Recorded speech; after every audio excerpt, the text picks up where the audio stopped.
Welcome back, Alice. You know, whether you're a student, a tech enthusiast, or someone deep in AI research, understanding neural networks is one of the most important steps in demystifying artificial intelligence.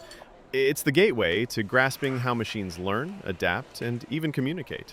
So, today, with a hot cup of coffee and some good conversation, let's explore neural networks, formerly known as artificial neural networks in machine learning terms.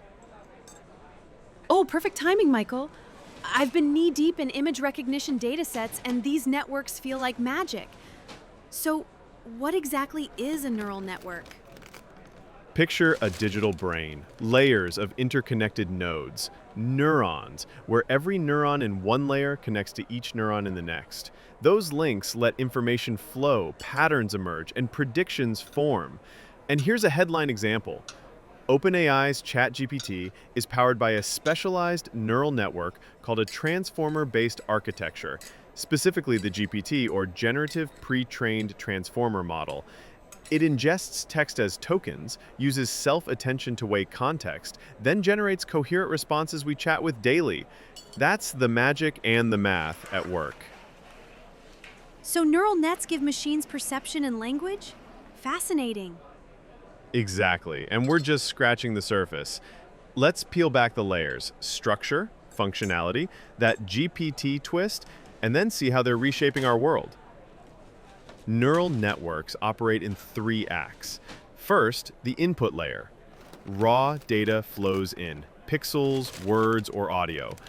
A 28 by 28 grayscale image, for example, gives us 784 input nodes. Second, the hidden layers. This is the thinking core. These layers apply weights, biases, and activation functions to uncover patterns. We have dense layers for general purpose learning, convolutional networks, or CNNs, for images, recurrent networks, or RNNs, for sequences and time-based data, and finally, transformers, for attention-driven tasks like language. Third, the output layer. This is where the network makes a decision. Classification problems use softmax or sigmoid functions. Regression tasks use linear functions. Think of it as the network's final answer, structured by task. Wow, I'm starting to see the layers now. Pun intended. Well said, Alice. Let's dive deeper in our next session.